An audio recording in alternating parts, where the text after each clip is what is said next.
বিয়ের পর লাইফ পার্টনারের সাথে এই দুটো কাজ কখনো করবে না। আবারও রিপিট করছি, বিয়ের পর লাইফ পার্টনারের সাথে এই দুটো কাজ কখনো করবে না। প্রথম কাজ, দেখো, যাকে তুমি বিয়ে করেছো, মানে যে তোমার বর্তমান লাইফ পার্টনার, সেই মানুষটি কিন্তু তোমার জীবনসঙ্গী বা জীবনসঙ্গিনী। তাকে নিয়েই কিন্তু তোমাকে চলতে হবে আজীবন। তাই সেই মানুষটা যেমনই হোক, তোমার কাছে শ্রেষ্ঠ হওয়া দরকার, তোমার কাছে সবচেয়ে বেস্ট হওয়া দরকার, তাই তো?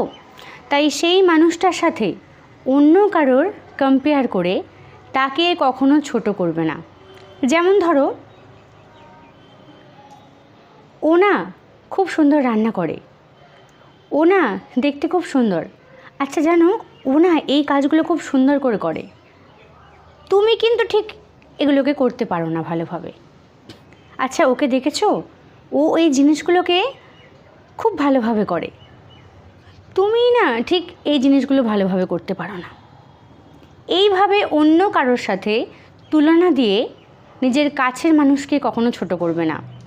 একটা কথা মনে রাখবে, হতে পারে ও অনেক সুন্দর করে একটা জিনিস করতে পারে যেটা তোমার কাছের মানুষ পারে না, কিন্তু তুমি হয়তো জানোই না তোমার কাছের মানুষ আরও একটা জিনিস খুব ভালো করতে পারে যেটা ও, মানে তুমি যার সাথে তুলনা দিচ্ছ, সে পারে না। প্রত্যেকটা মানুষের মধ্যেই অনেক অনেক ভালো ভালো গুণ আছে। সবার মধ্যে একই রকম হয়তো ভালো গুণ নেই, কিন্তু প্রত্যেকটা মানুষের মধ্যেই ভালো গুণ ভগবান দিয়েছেন। তাই কখনো নিজের কাছের মানুষটাকে ছোট করবে না অন্য কারোর সাথে তুলনা দিয়ে, এটা মাথায় রাখবে। নাহলে কিন্তু তোমার কাছের মানুষটা কষ্ট পাবে, আর কাউকে কখনো কষ্ট দিতে নেই।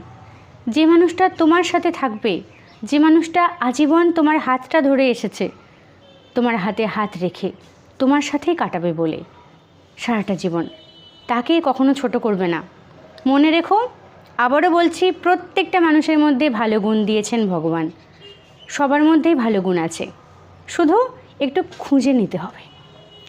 দ্বিতীয় কাজ, ধরো তোমার বর্তমানে যে লাইফ পার্টনার, তাকে বিয়ে করার আগে তোমার সাথে কারো সম্বন্ধ হয়েছিল, কারোর সাথে তোমার দেখাশোনা ঠিক ছিল, হয়তো কোনো কারণবশত তার সাথে তোমার বিয়ে হয়নি, বিয়েটা ক্যান্সেল হয়ে গেছে। হয়তো সে অনেক দেখতে সুন্দর ছিল তোমার বর্তমান লাইফ পার্টনারের থেকে, হয়তো তার মধ্যে অনেক অনেক ভালো কোয়ালিটি ছিল যেগুলো তুমি জানো। এখন যে তোমার বর্তমান লাইফ পার্টনার, তার কাছে সেই মানুষটাকে নিয়ে কখনো প্রশংসা করবে না। ঠিক এইভাবে, জানো, তোমার সাথে আমার বিয়ে হওয়ার আগে না, আমি ওই মেয়েটিকে বা ওই ছেলেটিকে দেখতে গিয়েছিলাম, ও না দেখতে খুব সুন্দর ছিল, ওর মধ্যে না অনেক কোয়ালিটি ছিল ভালো ভালো, জানো তো, এই কারণের জন্য আমাদের বিয়েটা হলো না, বিয়েটা ক্যান্সেল হয়ে গেল। যদি ওর সাথে আমার বিয়েটা হতো না, খুব খুব ভালো হতো।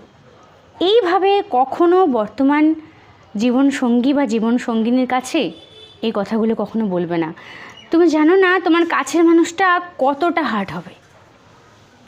আমি আবারও বলছি, যে তোমার বর্তমান লাইফ পার্টনার, সেই মানুষটাই কিন্তু তোমার কাছে সব।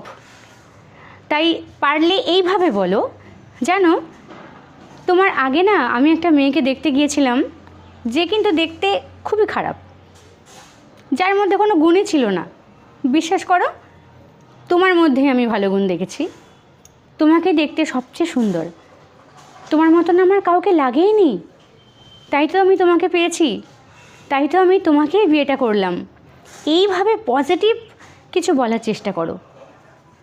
নেগেটিভ কথাবার্তা কখনো লাইফ পার্টনারের কাছে বলতে নেই, এতে করে তোমার কাছের মানুষটাই অনেক অনেক হার্ট হবে, আঘাত পাবে। সে ভাববে, তাহলে তো তুমি তাকেই বিয়ে করতে পারতে, আমাকে বিয়ে করলে কেন? তাই তো এই নেগেটিভ কথাগুলো আগে যা ছিল এই কথাবার্তাগুলো বিয়ের পর, আফটার ম্যারেড, কখনো জীবনসঙ্গী বা সঙ্গিনীর কাছে তুলতে নেই। এই কথাগুলো একটু মাথায় রাখবে। কি ঠিক বললাম তো?